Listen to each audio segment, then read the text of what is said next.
क्या बात है?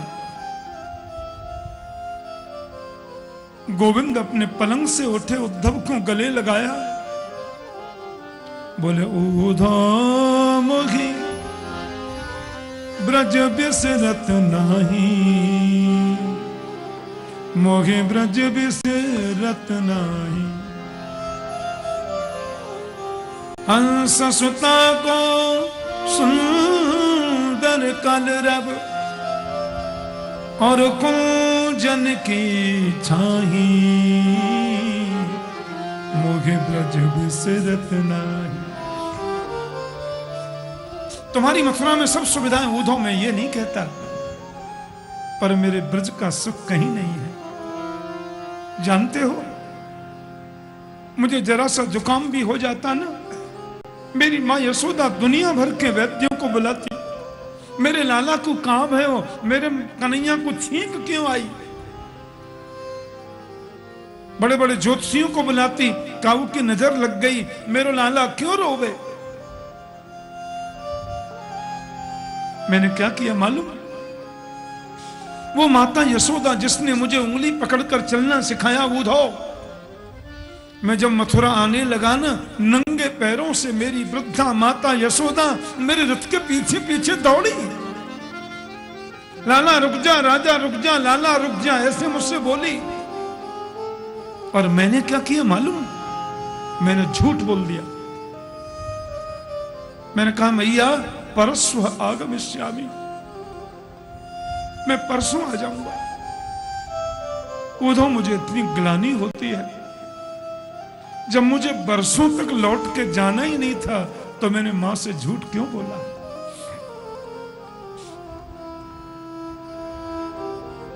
लेकिन मैं जानता हूं उधो, यदि मां यशोदा से मैं न बोलता कि मैं परसों आ जाऊंगा तो मां मर गई होती, वो तुरंत मर जाती। मैं गौ चराने वन में जाता, अपनी मुरली बजाता ना उधो, तो मेरी गौ माता के छोटे छोटे बछड़े पूंछ उठा के दौड़ते, हजारों की संख्या में मुझे घेर कर खड़े हो जाते। और मैं जब मुरली बजाना बंद कर देता तो ऐसे मुझे देखते, मानो वो आंखों से ये कहने चाहते हो, मुरलीधर क्यों बंद कर दी, बजाओ ना। मेरी मुरली के तान को सुनकर के माँ गौ माता के मुंह में चारा भरा रहता और वो मुंह खोलकर मुझे देखती, मुंह में चारा है, चबाना भूल गई। ये प्रेम की भूमि है ब्रज में। मैंने ब्रजवासियों से धोखा किया। राधा रानी की कृपा, गोपियों का विचित्र प्रेम, नंद बाबा का दुलार, मां यशोदा का वात्सल्य, मैं कैसे भूल जाऊं। उधो मुझे याद इसलिए आती है कि उन्होंने भी मेरी याद करते होंगे। एक बार तुम जाओ ना मेरे गोकुल, मेरे नंदगांव, वृंदावन में जाकर उन गोपियों से मिलो, राधा रानी से मिलो, मेरा समाचार कहो, ऐसा कुछ करो कि वे लोग मेरी याद न किया करें। उद्धव ने कहा मैं चला भी जाऊं, मैं बृहस्पति का शिष्य हूं, जहत अजहत लक्षणा का व्याख्यान करूंगा वेदांती भाषा में। क्या समझेंगे वो लोग मेरी भाषा? क्या पहचानेंगे मुझे? भगवान ने कहा थोड़ी सरलता में बताने का प्रयास करना, थोड़ी सरलता में कहने की चेष्टा करना। उन्होंने कहा आपकी आज्ञा मानकर जाने में मुझे आपत्ति नहीं है, क्योंकि आपका आदेश मेरे लिए अध्यादेश है। पर मेरी बात सुन लो कन्हैया, मैं 2 घंटे से ज्यादा वहां रुक न पाऊंगा। समाचार पढ़ के सुनाया, लौट के आया। भगवान बोले तुम जाओ तो सही, ये तो अब आने वाला समय बताएगा कि तुम 2 घंटे में, 2 दिन में, या 2 महीने में, या 2 वर्ष में लौटोगे। उद्धव जाने लगे तो कृष्ण ने कहा मेरी काली कमली अपने कंधे पर डाल करके जाओ, क्योंकि ब्रजवासियों की जो प्रीति है वो विशुद्ध प्रीति है। मेरे अलावा किसी से बहुत संपर्क वो रखना नहीं चाहते, और मेरे अलावा किसी की वार्ता वो प्रसन्नता से नहीं सुनते। जा रहे हैं, और जिस दिन से परिस्थिति बनी ऐसी, हमारे प्राण वल्लभ कृष्ण ये कह करके गए कि मैं परसों आऊंगा, और बरसों बीत के नहीं आए। तो इन ब्रजवासियों की परिस्थिति देखें आप। मथुरा के रास्ते पर आकर कृष्ण के नन्हे नन्हे सखा बैठ जाते, झाड़ियों में बैठे हैं, टकटकी लगा करके मथुरा की ओर देख रहे हैं, जो रास्ता मथुरा जाता है। एक दूसरे को देखने निहार रहे, और यही कहते हैं लाला आ रहे होएगो, लाला आ रहे होएगो, गोविंद आ रहे होएगो। और शाम तक जब कृष्ण नहीं आते तो लौट कर चले जाते, और जाकर के बोलते मैया तेरो लाला बड़ो कठोर है, आज भी ना आया। एक एक पल, एक एक क्षण कृष्ण के वियोग में व्यतीत कर रहे हैं। लेकिन आज आशा की किरण जगी। आज उन ब्रजवासियों ने देखा कोई रथ आ रहा है,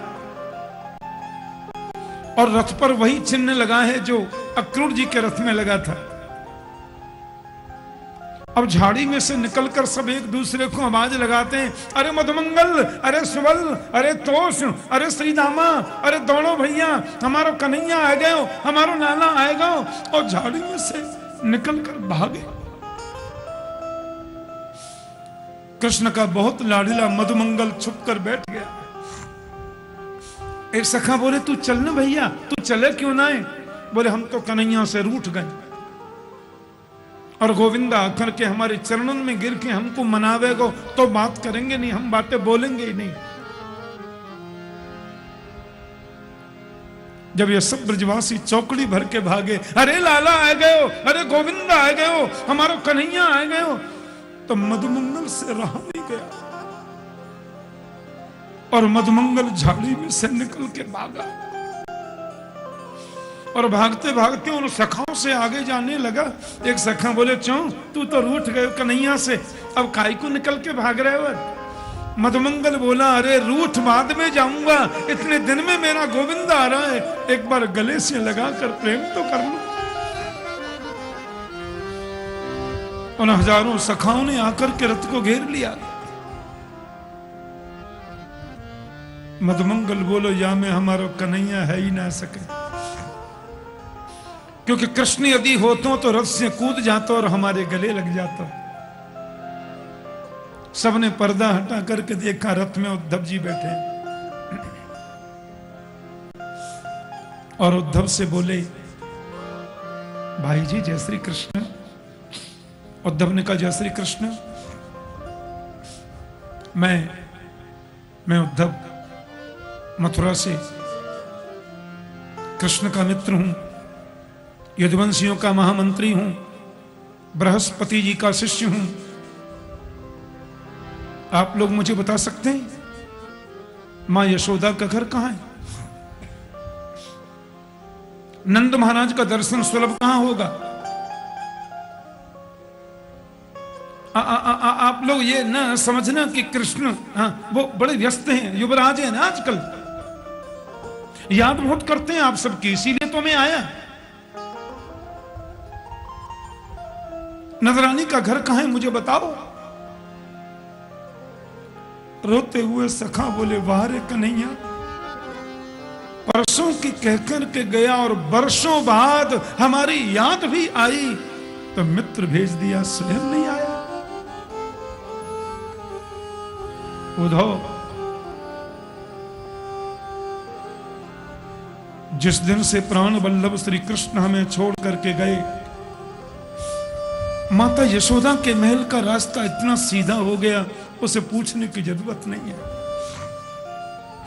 किसी को पूछने की जरूरत नहीं।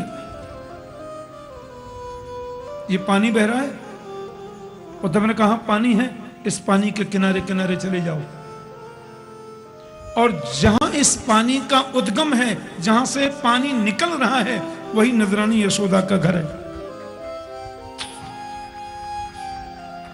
क्योंकि ये कोई पनारे का पानी नहीं है, ये किसी नाले का पानी नहीं है, ये किसी नदी सरोवर का पानी नहीं। उद्धव, मेरे गोविंद के वियोग में लाखों गोपियां जो 24 घंटे रोती हैं, मेरे कन्हैया के वियोग में हजारों गायों के नेत्रों से जो आंसू झर रहे, माता यशोदा, नंद बाबा, लाखों गाय, लाखों गोपियां कृष्ण के वियोग में उनके नेत्रों से निकलने वाले प्रेम के आंसुओं का ही तो ये पनारा बह रहा है, ये कोई पानी नहीं है। यही नजरानी के महल से आ रहा है।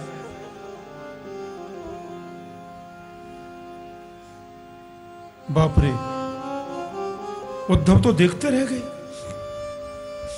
रथ से नीचे ब्रज की भूमि पर पैर रखा,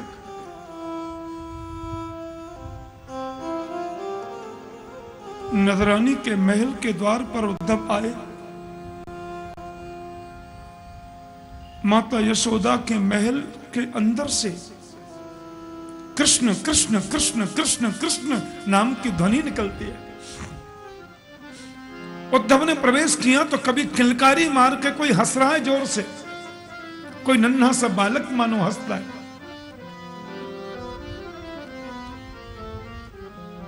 वो है मां यशोदा।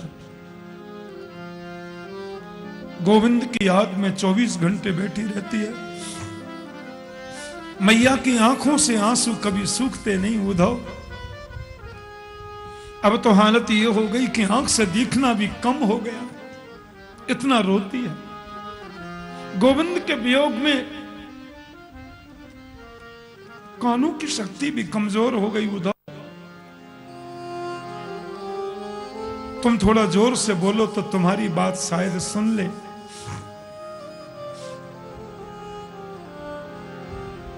उद्धव ने महल में प्रवेश किया, मां यशोदा के चरणों में गिर के प्रणाम किया। प्रणाम माता, मैं साष्टांग दंडवत करता हूं। किसी ने इशारा किया जोर से। मैं उद्धव बोल रहा हूं मां, मथुरा से आया हूं। उद्धव कृष्ण का मित्र, मेरा प्रणाम। कौन है? धीरे बोलो, धीरे। लेकिन क्यों?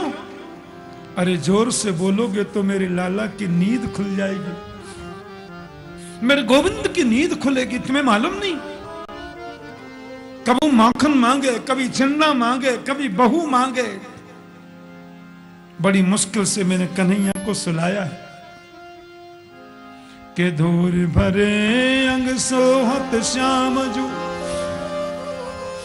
तैसी बनी सिर चूनर चोटी, खेलत खात फिरे अगना,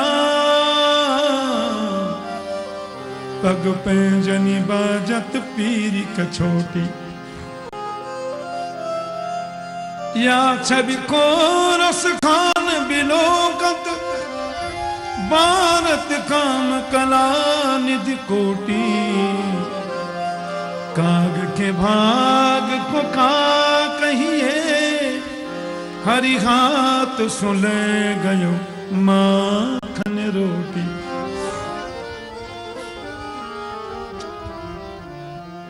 कौआ हाथ से रोटी ले गया, मचल गया गोविंद, कौआ से युद्ध करूंगा, अपनी रोटी लेके आऊंगा। अरे उद्धव, एक एक बात मुझे याद आती है, एक एक लीला का मैं स्मरण करती हूं। क्यों गोविंद चला गया छोड़कर? नंद बाबा भी आ गए। बाबा के चरणों में उद्धव ने प्रणाम किया। रात भर मां यशोदा ने ऐसे अकाट्य प्रमाणों का उदाहरण दिया।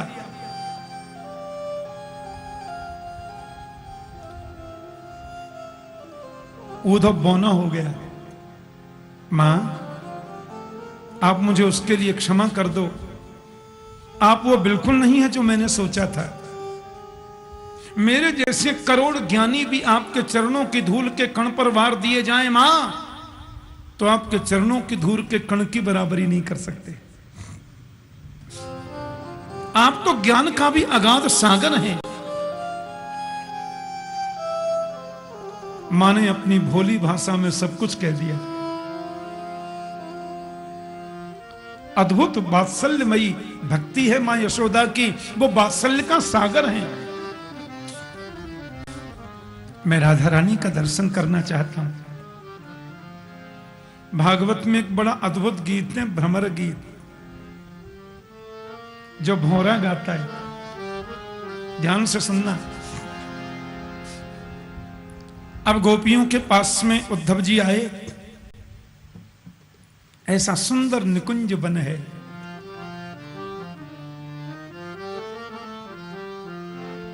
यहां श्री जी गार्डन में कथा करता हूं, चारों तरफ में कभी कभी हरे वृक्षों की वृक्षावलियों को देखता हूं तो मुझे वृंदावन की याद आ जाती है। बोलो जय श्री कृष्ण। निकुंज वन में बैठी है राधा रानी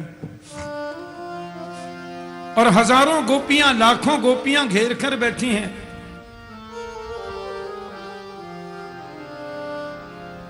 अब इस बात को देखकर के उद्धव को लगा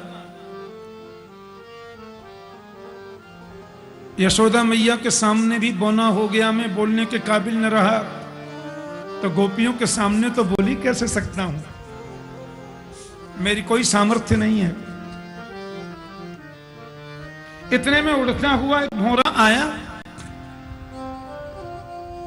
इसी को भ्रमर गीत कहते हैं। भागवत का बहुत अद्भुत गीत है। हम लोग इसकी कुछ पंक्तियां सुनते हैं। संस्कृत में बड़ा मर्म छुपा रहता है। अब भौरा उड़ता हुआ आया, गोपी भौरे को सुनाकर मानो ऊधव से कह रही हैं,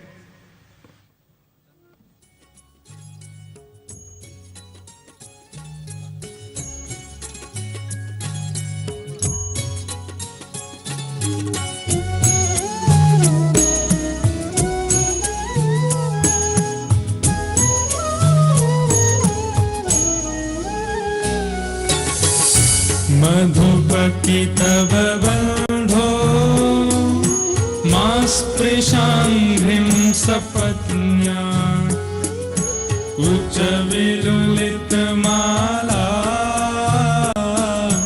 कुंकुमश्मश्रुभेन वहतु मधुपतिस्तं मानिनीनां प्रसादम् यदु सदसि विडम्यम् यस्य दूतस्त्वमिद्रे मधुपति तव बंधो।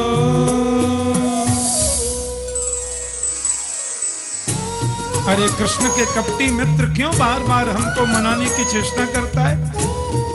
हमारे पैरों को स्पर्श मत करे, हमसे बात मत करे तू। सकृदधर सुधां स्वां मोहिनीं पाययित्वा सुमनस इव सद्य तत्यजेस्मान् भवाते परिचरसि कथं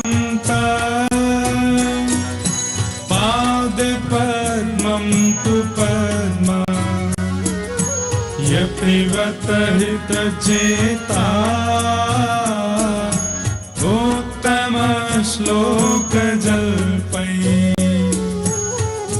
मधुपति तव बंधो।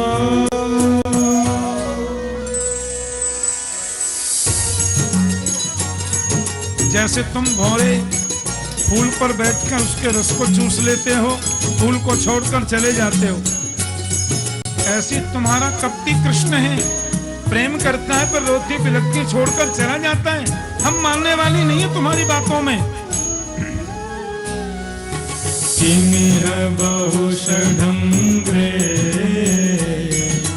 गायसी त्वं यदूना अधिपतिमगृहाणा अग्रतो न पुराणम् हृदय सख सखीना गीयतां तत्प्रसङ्गः क्षपितकुचरुजस्ते कल्पयन्तीष्टमिष्टाः मधुपकितवबन्धो। हम सब जानते हैं, अरे षडंगरे, बार बार हमारे पैरों में गिरने का प्रयास मत करो। तू यदुवंशी कृष्ण की यशो गाथा हमारे सामने गाकर हमें चिढ़ाता है। दिवि भुवि चरसाया का स्त्रियस्तदुरापा कपटरुचिरहास भुवि जृम्भस्ययाशु चरणरज उपास्ते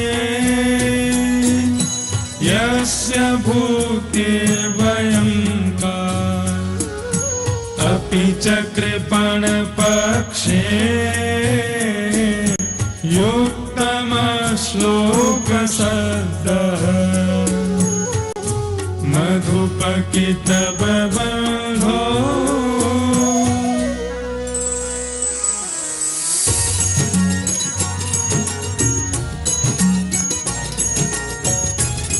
अरे षडंगरे, हमको आकर बार बार तुम मनाने का प्रयास करते हो। हम तुम्हारी बातों में आने वाली नहीं है, हम तुम्हारे स्मरण में आने वाली नहीं है।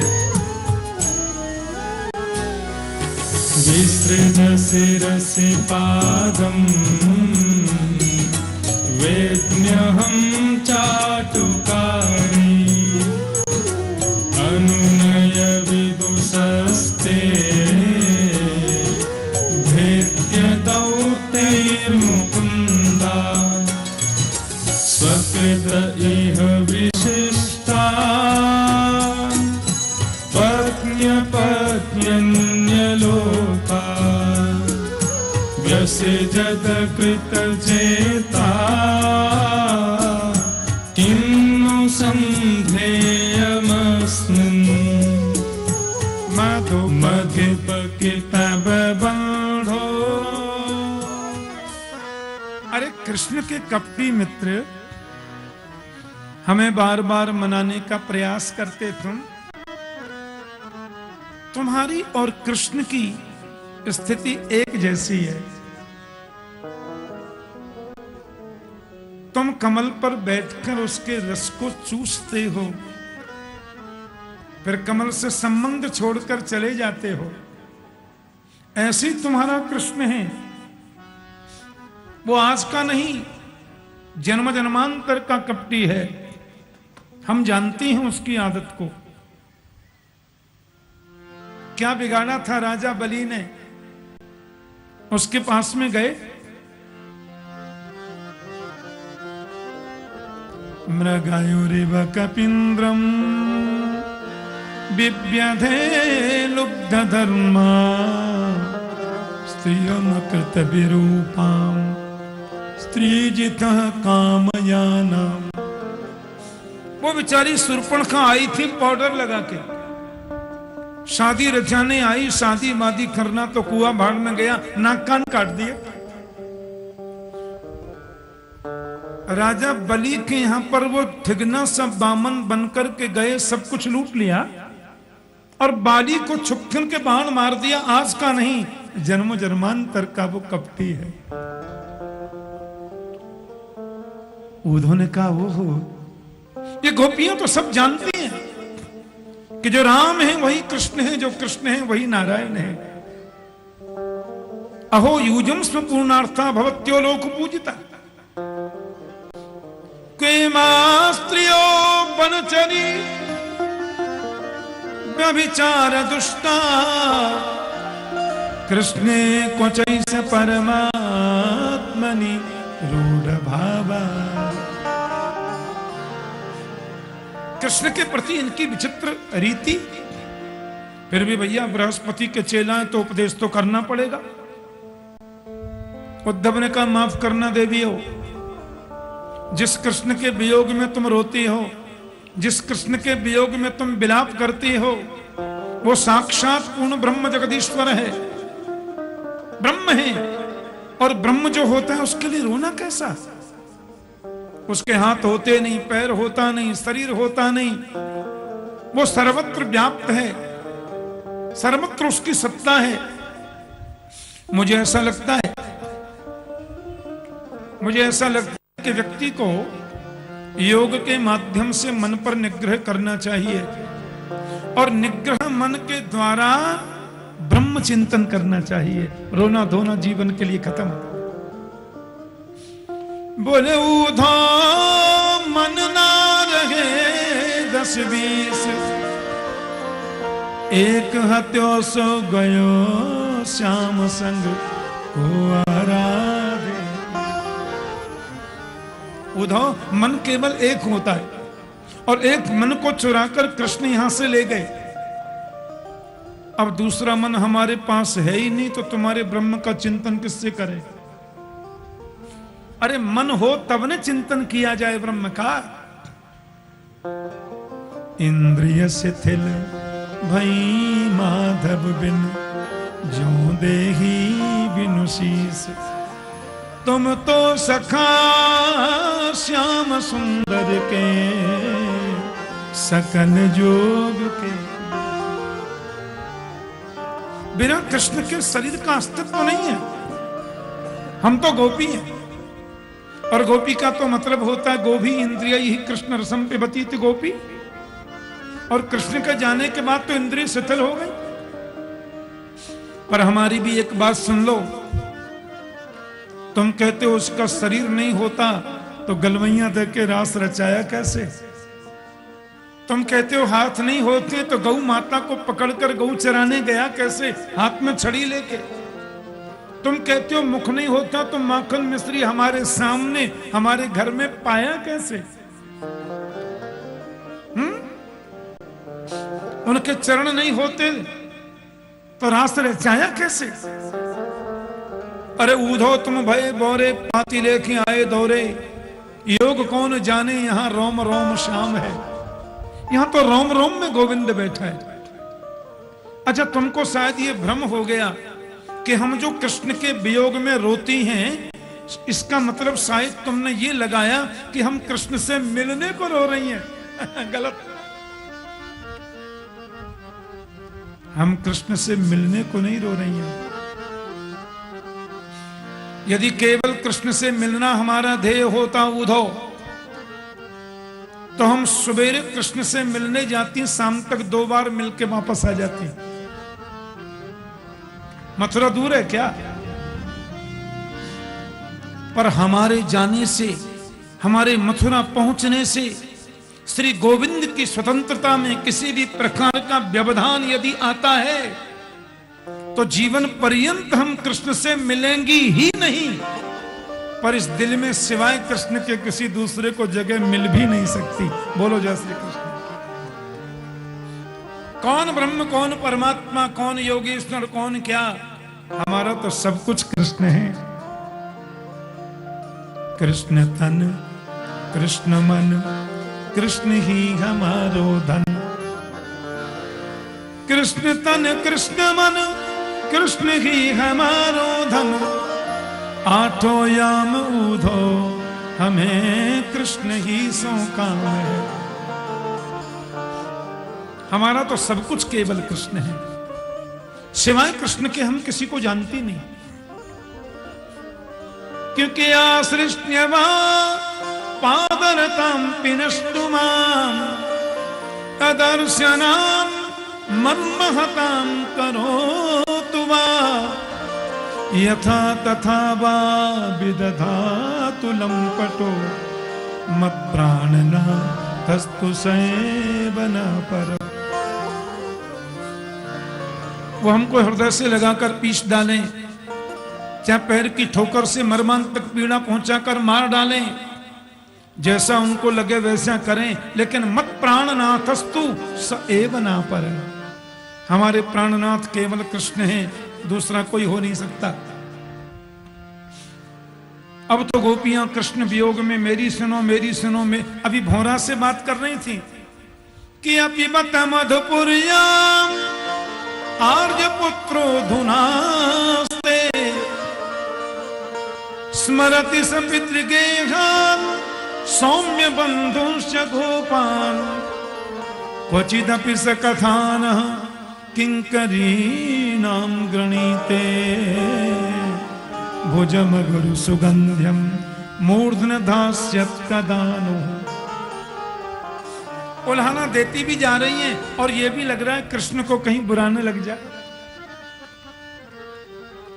अब गोपी भावावेश में आ गई। ऐसी प्रेम की नदी उनकी वाणी से बह रही है, ऐसे भाव का सागर उनके नेत्रों से बह रहा है। मेरी सुनो मेरी सुनो मेरी सुनो मेरी सुनो। और सुनाते सुनाते गोपियां रुदन करने लगी। उनके नेत्रों से बहने वाले प्रेम के आंसू एक सरोवर के रूप में परिवर्तित हो गए और प्रेम का सरोवर एक भाव की नदी बन गई। भाव की नदी एक अथाह सागर बन गई प्रेम का। और उस प्रेम के सागर में उद्धव ने ऐसा गोता लगाया, उवास कतिचिन मासान, कई महीना बीत गए। उद्धव की आंखें खुली। आसाम हो चरण रेणु जुषामहं श्याम वृंदावने किमपि गुल्मनतौ सधीनां या दुस्त्यजं स्वजनमार्जपथं च हित्वा भेदुर्मुकुन्द पदवीं श्रुतिभिर्निज्ञाम्।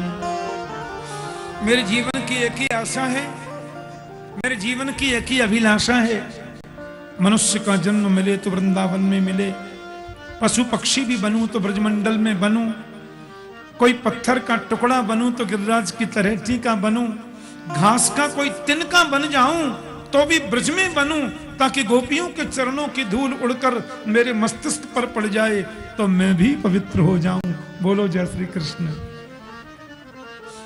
और गोपियों से उद्धव ने कहा, मैं आपको वचन देता हूं देवी, सायंकाल का सूर्यास्त बाद में होगा, गोपाल यहां होंगे।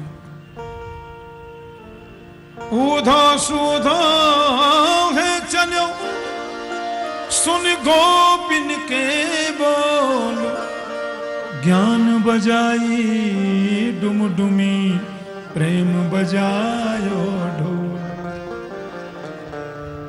अरे बोलो ना प्रेम से जय श्री कृष्ण। उद्धव जी लौट करके आए तो परमात्मा गोविंद मुस्कुरा करके बोले, आइए आओ ज्ञानी जी। उद्धव ने गोपियों के चरणों की धूली को प्रणाम किया। गोपियों को प्रणाम नहीं, गोपी के चरणों को प्रणाम नहीं, गोपियों के चरणों की धूली को प्रणाम करके आए हैं। वंदे नंद ब्रज स्त्रीणाम पादरेणु मवीक्षणशः यासाम हरि कथोद्गीतम पुनाति भवनत्रयम्। भगवान ने कहा, आओ उद्धव। उद्धव बोले, आपसे बड़ा कठोर तो मैंने कोई देखा ही नहीं। आप कैसे रह पाते हैं गोपियों के बिना? अरे मैंने तो उनके प्रेम सागर में गोता लगाया है, चाह कर भी मैं निकल न सका, पर मैंने उनको वचन दिया है, आप अभी चलिए। भगवान, मुझे बहुत प्रसन्नता है उद्धव, तुम ज्ञानी तो थे पर भक्ति की मुझे कमी नजर आ रही थी। उद्धव, जिस भक्ति में ज्ञान नहीं होता वो अंधी होती है, और जिस ज्ञान में भक्ति नहीं होती वो पंगु होता है, लंगड़ा होता है। जिस ज्ञान में भक्ति नहीं वो ज्ञान कुपुत्र है, और जिस भक्ति में ज्ञान नहीं वो भक्ति बाज है। आंखें बंद करना। उद्धव ने कहा, क्यों? बोले, करो ना, मैं बोलता हूं। मथुरा में कृष्ण के पास बैठकर उद्धव ने आंखें बंद करी। भगवान ने कहा, खोल कर देखो। खोल कर देखा तो उनकी बगल में राधा रानी बैठी है और हजारों गोपियां वहीं बैठी हैं। भाई राधा कृष्ण दो थोड़े ही हैं। राधा कृष्ण स्वरूपाम्बै कृष्णं राधा स्वरूपिणं कलात्मानं निकुंजस्थं गुरुरूपम सदा भजे। राधा ही कृष्ण है, कृष्ण ही राधा है, अंतर नहीं है। तस्मा ज्योतिरभूत्वेधा राधा माधव रूपकम। एक ही ज्योति दो रूपों में परिणत होती है, उन्हें हम राधा और माधव कहते हैं। वही राधा माधव है। बोलो ना प्रेम से जय श्री कृष्ण। उद्धव का मन का संदेह दूर हो गया। भगवान को